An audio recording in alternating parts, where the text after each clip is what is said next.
আর এবারে যখন পুরীতে এলাম 2 তারিখে ডিসেম্বরে, তখন ব্যাংকের একটা ফ্রড এতে না আমার হাজব্যান্ডের অনেক টাকা চলে যাচ্ছিল।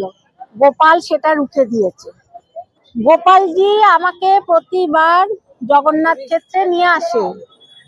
আমি বছরে 2 বার করে আসি, গোপাল আমাকে নিয়ে আসে। আমার অনেক শরীরের অসুস্থতা আছে, তা সত্ত্বেও আমি কি করে আসি আমি নিজেই বুঝতে পারি না। গোপাল আর জগন্নাথ দেব আমাকে টেনে আনে। এই এর থেকে বড় অনুভূতি আমি কি বলবো, ওনারা আছেন তাই আমি আসতে পারি। হ্যাঁ, গোপালের মাহাত্ম্য কত বলবো, বলে শেষ করা যাবে না। প্রচন্ড অনুভূতি ভেতরে আছে, ভেতরে হয়, আমি কাউকে এটা বোঝাতে পারবো না।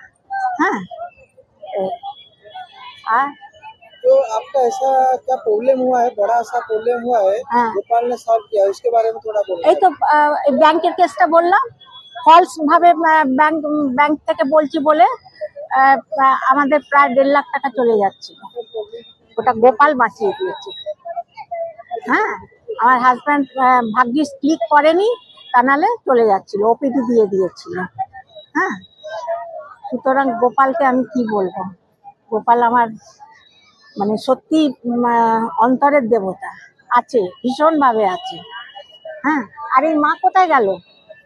আমি বছরে 2 বার আসি, 2 বার 3 বার আমাকে গোপালজি নিয়ে আসে। দক্ষিণেশ্বর থেকে আসছি, হ্যাঁ, আদ্যাপীঠের কাছে কালী মন্দির। আর গোপাল আমার বাড়িতে নিজে নিজে এসেছে, নিজে আমাকে আমাকে কেউ দেয়নি, আমি গোপালকে কিনি, আমার বাড়িতে এসেছে।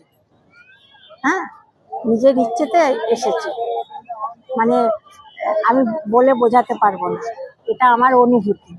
হ্যাঁ, বোলাতে মানে আমি বুঝতে পারি, আমি আমার কিছু প্রবলেমে পড়লে না আমার এমন একটা ভেতরে অনুভূতি হয়, তখন আমি বুঝতে পারি যে গোপাল বলছে না এটা করিস না।